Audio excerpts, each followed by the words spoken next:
Según cifras de la UNICEF, de los 30 millones de habitantes que tiene Venezuela, cerca de 10 millones son niños, niñas y adolescentes. Expertos en investigación criminal coinciden en que el abuso infantil se da con mayor frecuencia cuando los más jóvenes se encuentran en situaciones de vulnerabilidad. Adicional a esto, la migración es un ejemplo claro de estos lamentables sucesos. Niños y jóvenes que quedaron al cuidado de abuelos, padrastros, tíos o cualquier otro familiar cercano porque los padres o responsables directos han salido del país, exponiéndolos a violencia y abusos constantes. Un caso desgarrador que conoceremos esta noche fue uno que conmovió a todo el país. Pero antes de comenzar, les recordamos que pueden descargar la aplicación Televen Stream totalmente gratis, escaneando el código QR que ven en pantalla. También los invitamos a interactuar con nosotros a partir de este momento en nuestras redes sociales, utilizando la etiqueta Rostros DLC.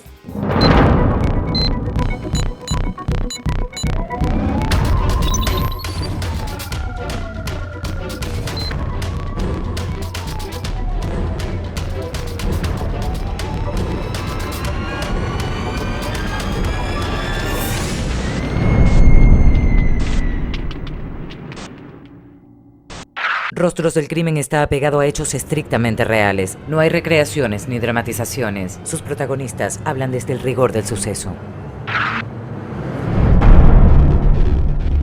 Que toda forma de violencia y actos degradantes ocurran en las familias es una realidad devastadora que afecta a niños, niñas y adolescentes con más frecuencia de lo que se cree. El caso de la hija de Erlimar Romero no solo fue un abuso sexual, sino que se convirtió finalmente en un homicidio, luego de que desde el principio se dijo que había sido un suicidio. Hoy conoceremos esta dolorosa historia y cómo la madre de la víctima se relacionó con el responsable de este caso. Mira, yo me voy a Ecuador, David, en el 2015 y a él lo conozco justamente a principios del 2017. Mis papás deciden emigrar y montar un negocio en Ecuador. Entonces yo arreglé todos los papeles y me llevé a mis dos hijas. Decido irme con ellas por un futuro mejor. Ya nosotros teníamos negocio en Venezuela, nos habían intentado como secuestrar, todo eso, entonces decidimos salir del país. Me voy a Ecuador con ellas, mis dos hijas, mi papá y mi mamá. Erlimar y el victimario tenían amigos en común. Así se fueron conociendo y enamorando. Fue así como él logró ser parte de su familia y acercarse a sus hijos. Súper bueno, espléndido, colaborador. Y cuando él conoce a mis hijas, pues estaban pequeñas.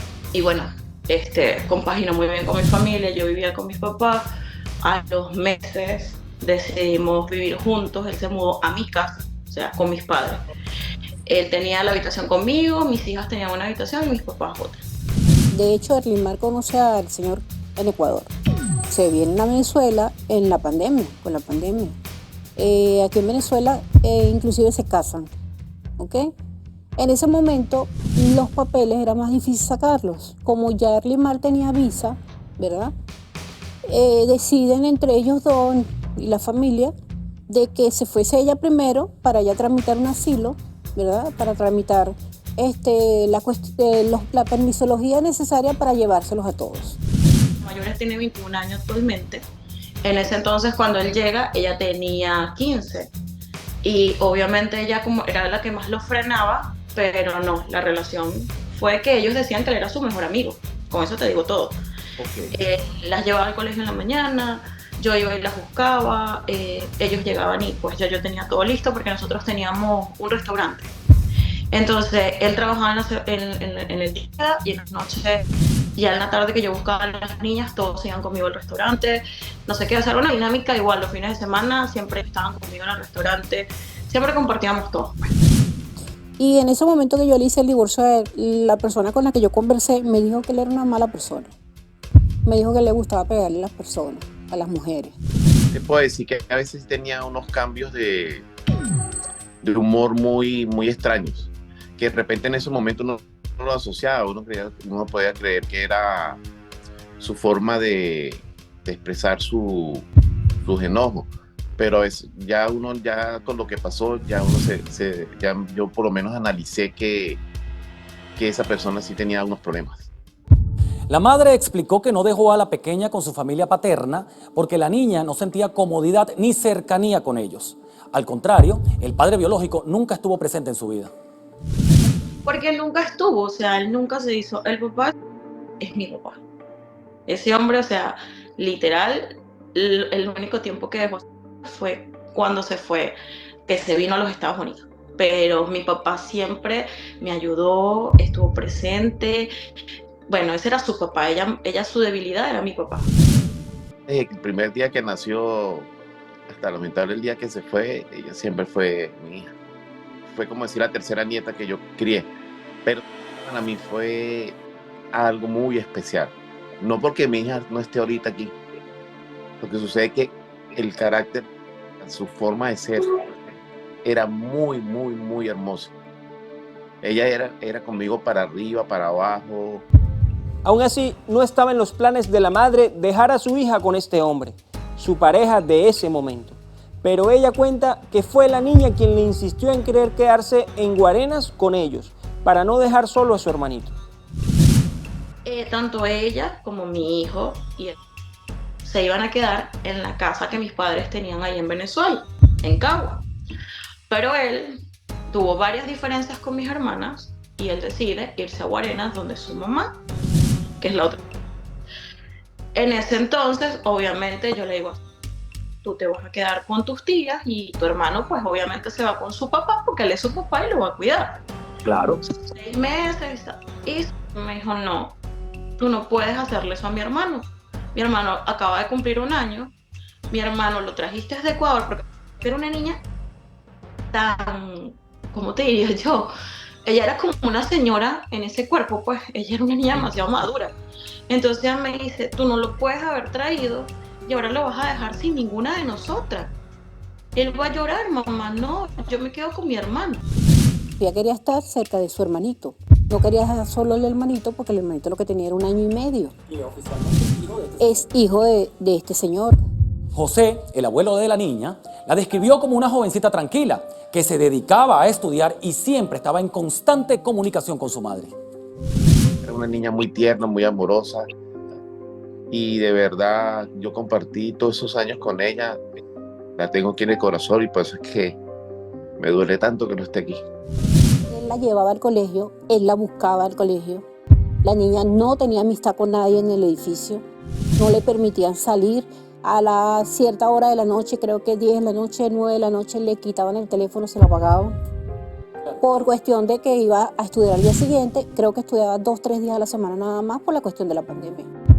El 24 de enero del año 2022 cambió la vida de esta familia. Les avisaron que un hecho atroz había sucedido. Hasta ese momento se manejaba la información de que la niña se había suicidado, según se había lanzado desde el piso 7 del edificio donde vivía, pero eso no era totalmente cierto. Al regreso, más detalles sobre este caso.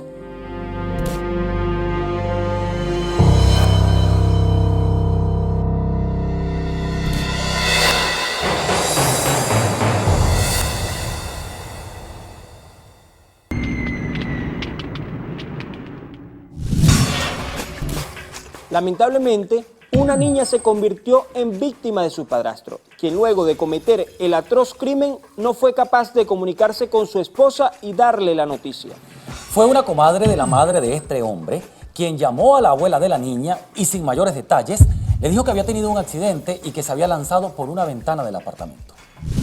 Yo llamo y mira, no me preguntes por qué, pero debe ser instinto de madre.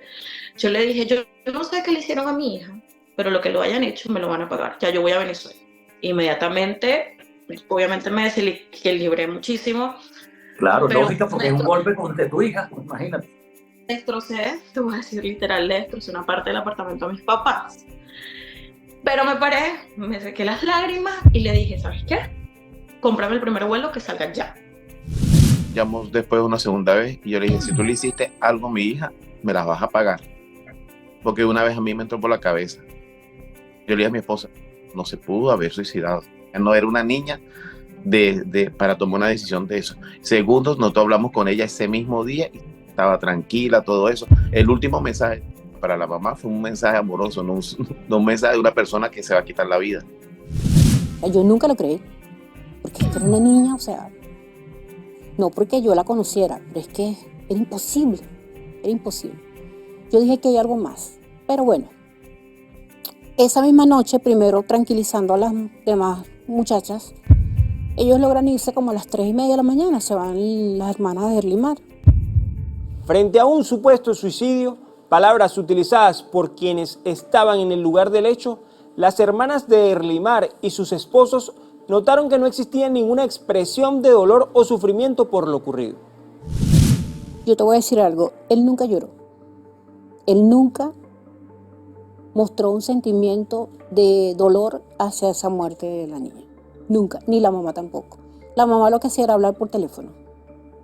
Y cuando tú te le sentabas al lado, porque yo estuve presente, la señora se quitaba o trancaba la llamada. Inclusive estábamos en un vehículo y la llamaron y ella dijo, ahorita no puedo hablar porque estoy con las muchachas en el vehículo. Como la mujer vivía en Estados Unidos, tuvo que viajar primero a Panamá. Durante el segundo vuelo, ya con destino a Venezuela, las personas que iban a su lado eran cristianos como ella. Se unieron en oración y le brindaron el apoyo emocional necesario. Esa señora y ese señor me acompañaron a hacer todo, chequeo, retirar maletas, hasta que ellos no me entregaron en la puerta con mis familiares, no me dejaron sola. Hoy por hoy te digo que esos ángeles los mandó Dios, porque de verdad yo estaba mal. Yo sentía que se me iba el aire, que me iba en el avión, o sea, era horrible. Y ya cuando salgo en Maiquetía, que salgo del túnel con las maletas, están mis hermanas, pero lo más impresionante es ver a mi bebé. Esas otras no me querían dejar que me llevaran al niño al aeropuerto. Ellos me querían como que tener reservada el bebé. Entonces yo dije, si mi hijo no está en el aeropuerto, el problema que va a haber cuando yo llegue va a ser muy grande. Entonces cuando llego, que el niño me ve, porque claro, él a veces en videollamada era como que, wow, no me paraba mucho. Cuando él me vio David, él me dijo fue, mamá, y se me metió en el pecho y más nunca se separó de mí. El hombre, simulando ser un padrastro ejemplar, había conversado con ella y asumió encargarse de todo el papeleo necesario mientras ella llegaba al país. Para ese momento, Erlimar desconocía lo que en realidad había sucedido. Cuando llegó al edificio, casi me desmayo, caigo al suelo, todavía en la grama. Quise subir al apartamento, pero me detenían. Cuando yo pregunto que qué se lleva el 6CPC del apartamento, me dicen que nada más las cartas. Y yo digo, ¿y dónde está el teléfono de mi hija? No, el teléfono de tu hija. Lo revisó. Dijo que ella era la que había escuchado tu nota de voz y que lo mandó a guardar en la cómoda. Cuando yo llego, pido el teléfono de la niña. Me dicen que no, y grité. Le dije, quiero el teléfono. A pesar del dolor, yo todavía mantenía mi postura. Les dije, quiero el teléfono de mi hija ya. Ante su insistencia, le entregaron el celular de la niña y ella se lo dio a los funcionarios de la Policía Nacional Bolivariana. Ella sentía que en el relato que le contaban, donde aseguraban que la niña se había suicidado, había algo que estaban ocultando. De ahí me llevan al 6CPC, me atiende el primer agente, me explica que es supuestamente un suicidio, pero que todavía no tiene ningún, ¿cómo se diría? No hay ninguna... No hay un elemento clave. No hay nada. Mientras la madre declaraba en el 6CPC en horas de la tarde-noche, llegó el hombre acompañado de varios de sus familiares. Pero es muy raro porque él llega con un bolso y con un sobre amarillo en la mano. Él me ve y se frena y de repente me abraza y yo lo que hago es llorar. Y él me dice, tienes que esperarme en el apartamento, ya yo voy. Él se quedó y vi que entra y se reúne con un hombre ahí en la entrada del 6CPC, pero yo me retiro y él se queda como entregándole el sobre a ese hombre. Luego ya en el apartamento, cuando yo digo, quiero, ¿quiénes van a bajar todos al velorio? Y me dicen, no, yo trabajo, no, yo no sé qué, no. Y yo le dije a él, bueno, él me dice, ay, no quiero dejar a mi mamá sola. Yo le dije, está bien, arréglame las cosas de mi hijo, porque mi hijo desde hoy más nunca se separa de mí. La madre había solicitado maquillar a su hija porque era su último encuentro y necesitaba ese tiempo a solas con la niña. Para su sorpresa, no permitieron que esto sucediera.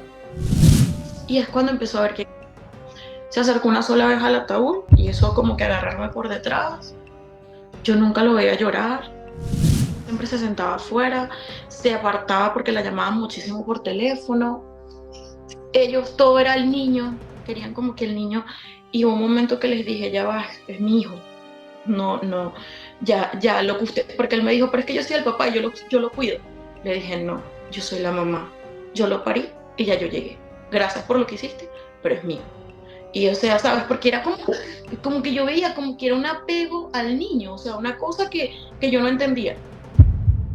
La mamá de Erlimar le aconsejaba que averiguara bien qué era lo que había sucedido. Ella no aceptaba lo que decían sobre la muerte de la niña. En un momento, Edwin, no te voy a negar que yo pensé fue, bueno, me le pegó, me la regañó, ¿sabes?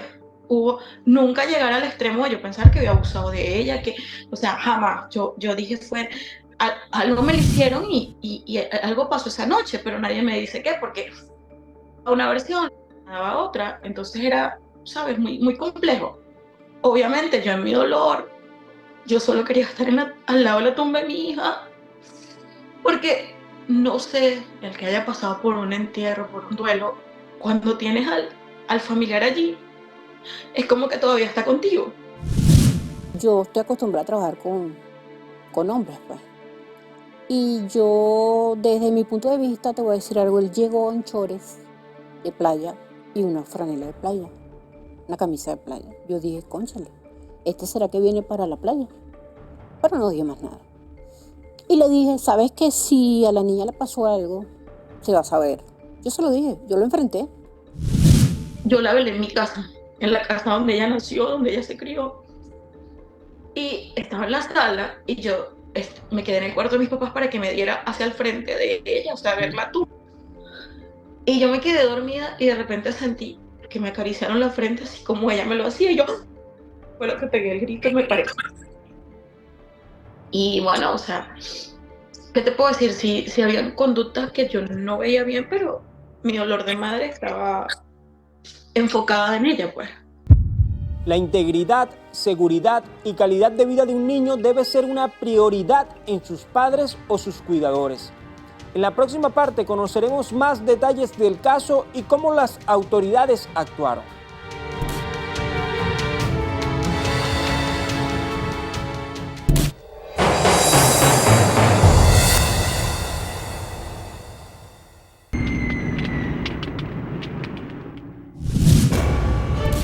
El homicidio hacia un menor de edad es un acto extremadamente grave y condenable.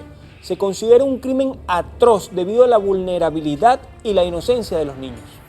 Una vez ocurrida toda esta desgracia, los funcionarios del CICPC encontraron sobre la cama de la niña varias cartas que según fueron escritas por la menor, en donde se despedía de sus seres queridos.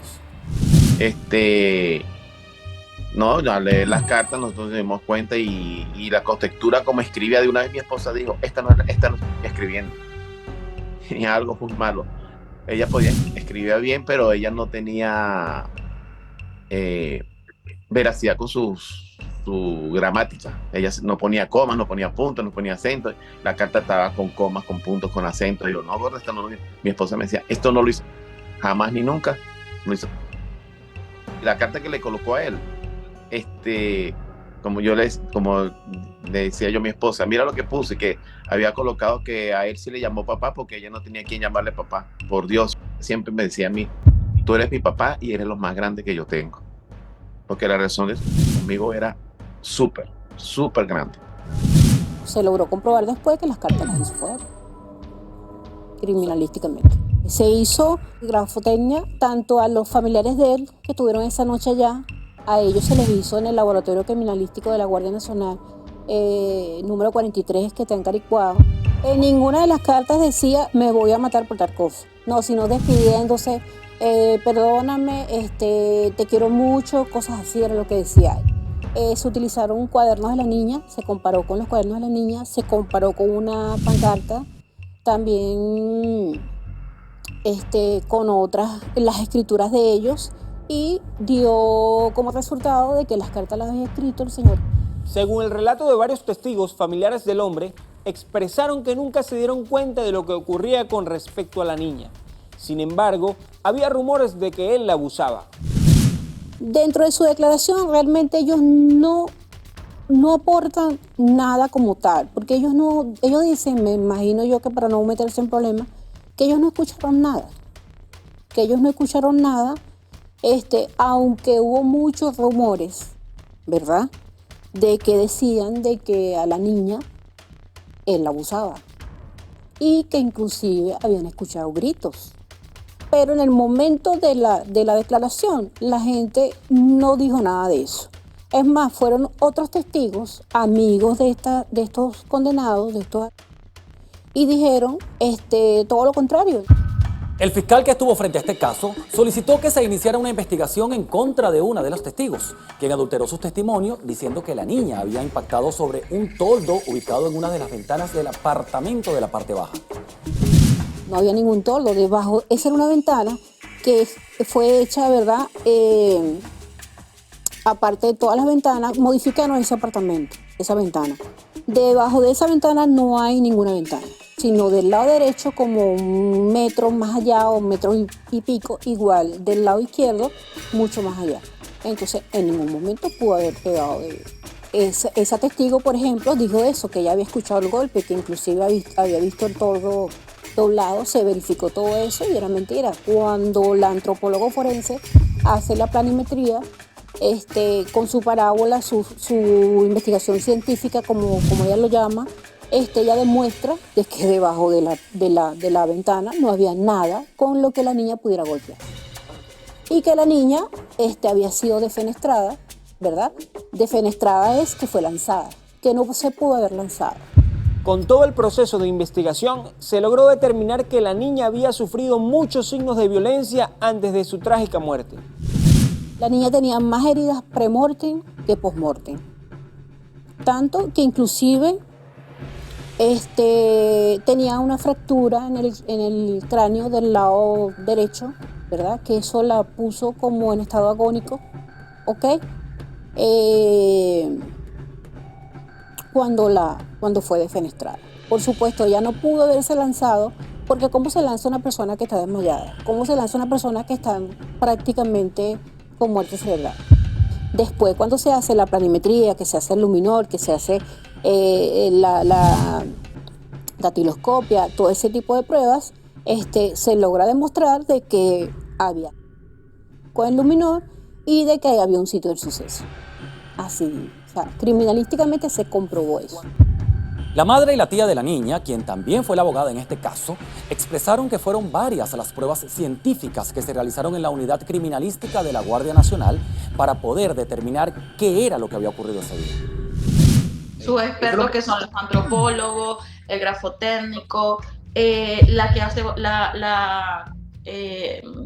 la capitán que hace el vaciado telefónico, pero eso sí, todo lo que es triangulación de llamadas, eso lo hace el área de anti-extorsión y secuestro del Ministerio Público. También cabe acotar que también participó el SAIME. El jefe principal del SAIME es quien se encarga de hacer todas las comparaciones de las huellas dactilares de todas las personas que estuvimos en ese apartamento.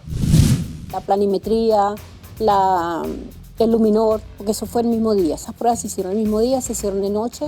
Sabes que el luminol necesita tener oscuridad para que se pueda hacer. Inclusive los expertos que estaban, inclusive se montaban por la ventana para ver si había huellas por todos lados. Y sí había en ciertos sitios. Se tomó fue en el cuarto donde pasaron los hechos, en la ventana que no tenía por qué haber. Donde supuestamente ella se lanza, ahí no tenía por qué haber. Ella tenía marcas en su estómago, ¿verdad? La ventana, casualidad de la vida, la ventana tenía como piedritas o vidriecitos de ese tipo de, como cortantes. Y ella tenía esas marcas en la barriga y en una pierna. Tenía heridas defensivas. Por otra parte, la abogada relató que este caso estaba a cargo del 6CPC, pero sin embargo, el Ministerio Público decidió comisionar a la Policía Nacional Bolivariana, quienes continuaron el proceso. El fiscal 21, el doctor, en vista de la negativa de la comisario, ¿verdad?, de entregar el expediente y de que debería detener al señor para investigaciones, por supuesto, y que dentro de los 45 días, cuando fuese la preliminar, él salía, si él era inocente, él salía. No quisieron detenerlo. Lo lógico era que quedara detenido. La Policía Nacional, exactamente la que está en Mari Pérez, Ellos continuaron con la investigación, ellos fueron a declarar testigos, ellos fueron a investigar. En ese momento, cuando detienen a la señora, ella fue agresiva con la funcionaria y en el primer momento la detienen es por esta palabra, a la autoridad, ultraje a la autoridad.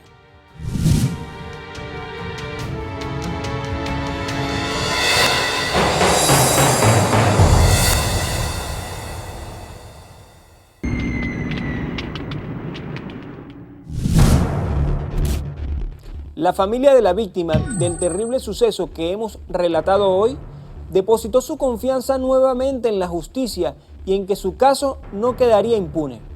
Luego le notificaron que el padrastro y su madre habían sido detenidos 8 días después de la muerte de la niña. Posterior a eso, se hace la preliminar, se pide una prórroga porque no estaba lista la acusación fiscal en el momento y se pide la prórroga legal y se hace la preliminar. En la preliminar ellos son imputados. ¿Okay? Femicidio agravado y ella le cambia la calificación de comisión por omisión a cómplice no necesario. Y el abuso sexual. En la autopsia se determinó que los órganos tenían reacción vital, concluyendo que fue lanzada cuando todavía estaba viva. Ahí se pudo determinar que la niña había sido brutalmente golpeada, que es un crimen atroz catalogado como eso a nivel internacional.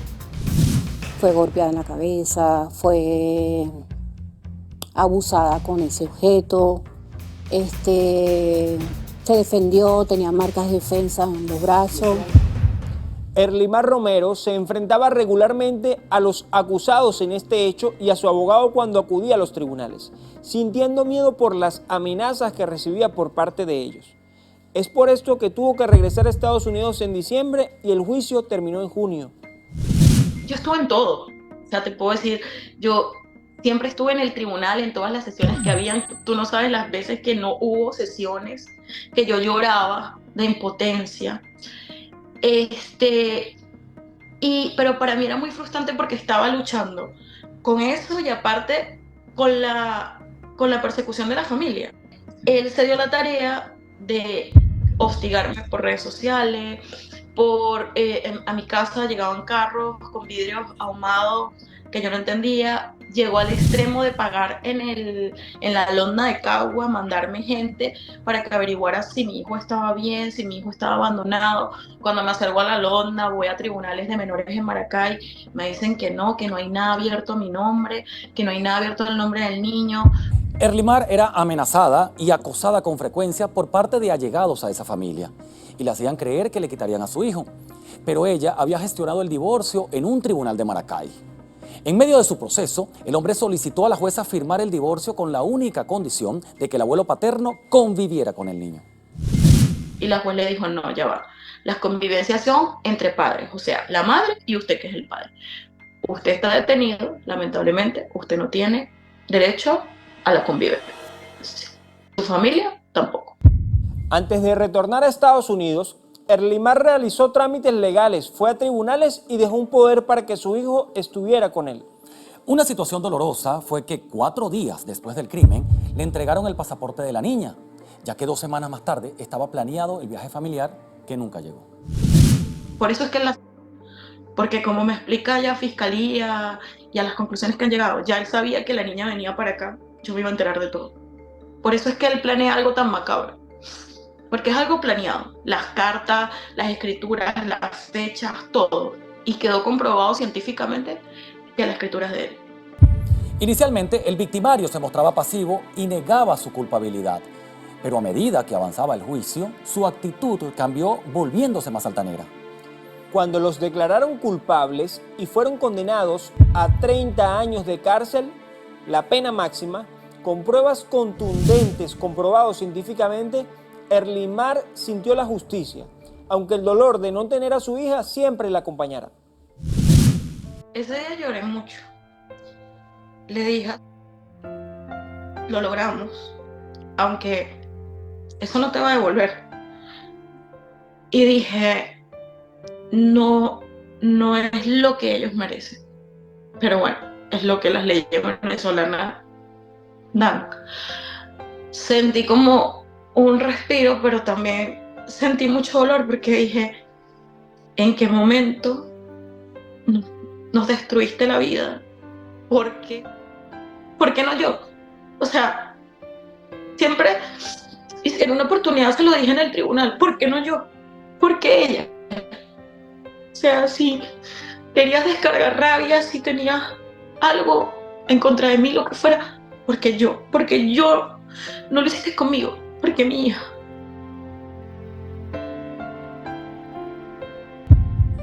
Su abuelo compartió un emotivo mensaje final en memoria de la víctima, expresando sus sentimientos con palabras cargadas de emoción y afecto.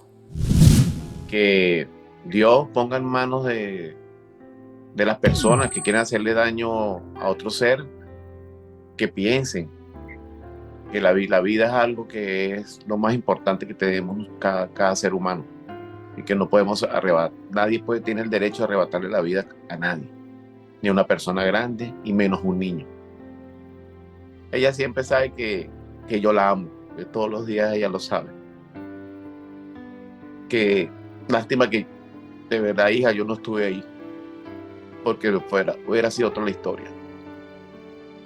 No estuve en el momento que más necesitó.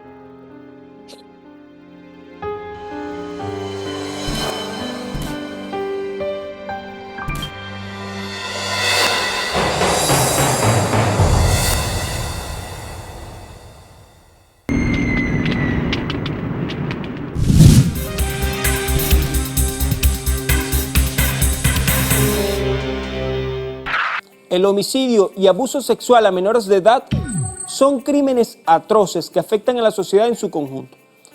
Estos actos violentos no solo causan un daño irreparable a las víctimas, sino que también generan un impacto devastador en sus familias y comunidades. La educación, la concienciación y la denuncia son herramientas claves en la lucha contra el abuso infantil y la violencia. Para seguir aclarando más sobre el tema abordado esta noche, vamos a recibir en nuestro espacio Contacto Directo al médico forense Ernesto González. Doctor, bienvenido. Muchas gracias. Adelante. Gracias. Bienvenido a nuestro estudio, doctor. Gracias. Por favor, siéntese. Doctor, agradecerle por su presencia y porque vamos a tocar un tema muy interesante. Y quería comenzar con... vamos a tratar un poco el caso de una niña que fue abusada sexualmente y asesinada en Guarenas. En estos casos se habló primero de que había sido un suicidio, pero en estos casos, ¿cuál es la función de un médico forense al momento de llegar y conseguir un cadáver? Bueno, en primer lugar tenemos que estar claro que la función del médico forense es el procedimiento del examen del cadáver. La experticia en cadáveres tiene dos fases: el levantamiento del cadáver y la autopsia forense.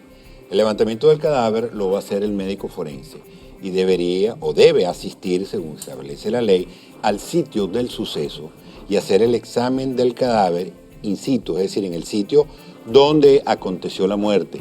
¿Por qué? Porque ahí hay una serie de elementos que le va a servir al médico forense para poder establecer las lesiones que presenta el cadáver y los elementos que están en el sitio del suceso que pudieron o no haber causado esas lesiones.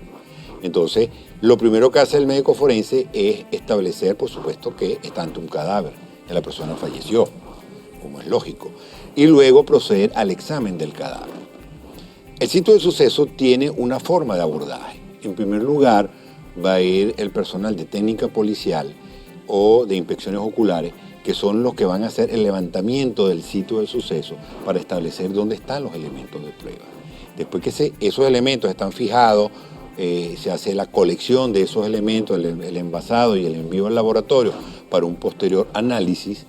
El médico forense entonces procede a examinar el cadáver y, por supuesto, establece que está muerto y va a establecer las lesiones que presenta y debe establecer una hipótesis del posible origen de esas lesiones, qué armas o instrumentos provocaron esas lesiones y si ese tipo de lesiones se correlaciona con lo que se está investigando, o por lo menos se va a proponer una hipótesis de causa de muerte.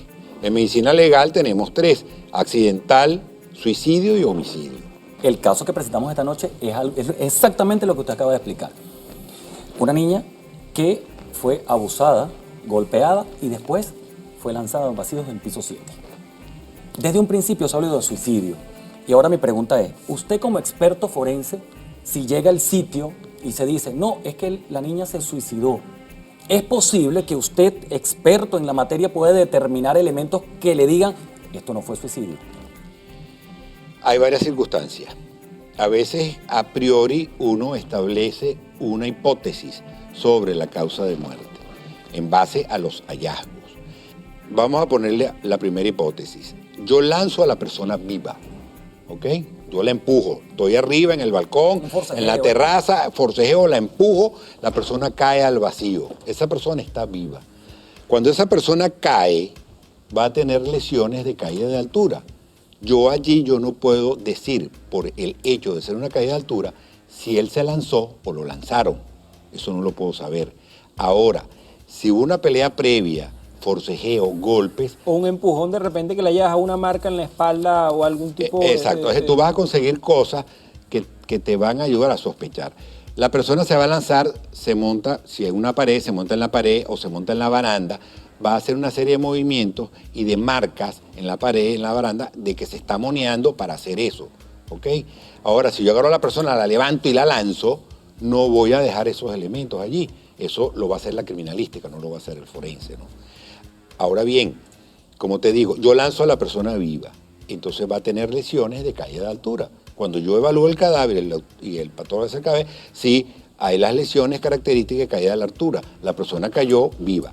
Ahora, si yo mato a la persona y luego la lanzo ya cadáver, va a presentar lesiones, pero esas lesiones no van a tener reacción vital. Son lesiones post-mortem. Entonces yo puedo decir con cierta seguridad, mira, sí, tiene lesiones de caída de altura, pero estas lesiones son post-mortem, porque no presentan sangramiento, porque no presentan hematomas, porque no presentan equimosis, porque no presentan ciertas lesiones que hablan de vitalidad. Lo que yo no le pongo a mi certificación de muerte es si fue suicidio u homicidio, porque esa conclusión la va a sacar el juez con todos los elementos de convicción que va a tener, los estudios de criminalística, la información del forense y el interrogatorio de los testigos.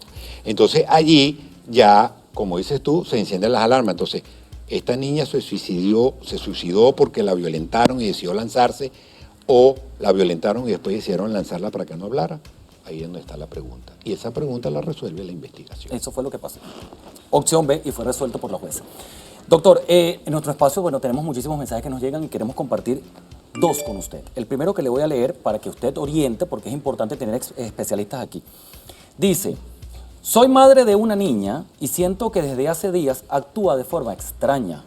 Me ha hecho comentarios extraños sin darme mucha información y creo que podía estar siendo abusada, pero no estoy segura. ¿Qué pruebas le puedo hacer para salir de dudas? Bueno, lo primero que debe hacer es, si la niña no se comunica directamente, porque muchas veces no lo hacen directamente, pero la madre nota un cambio de comportamiento, un cambio de humor, de repente está malhumorada, está llorando por nada, está irritable, es decir, unos cambios que no eran, digamos, la condición normal de esta persona, tratar pues de ver si la niña, por ser su madre, pues se atreve a contarle lo que le está pasando.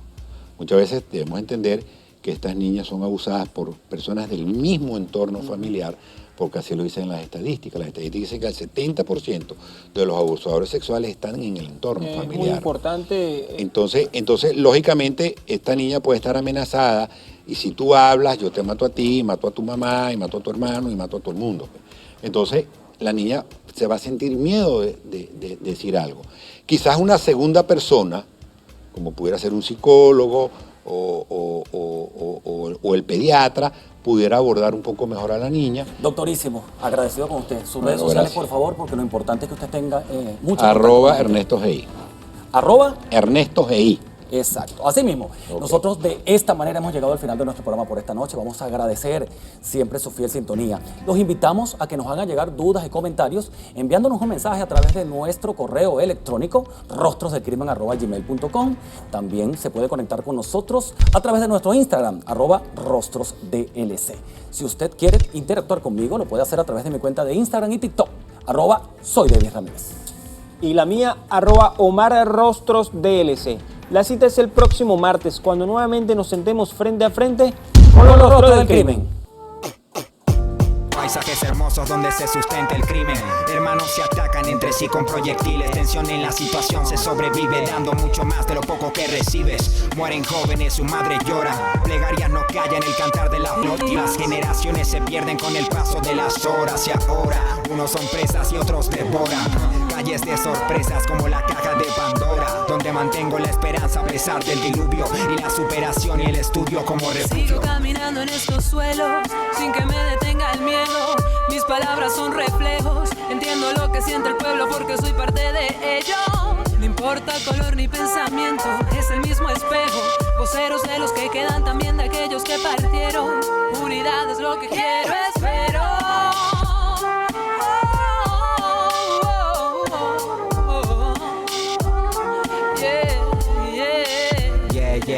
Yeah. Subjetivo quien produce. Proverso, Valeria Áñez.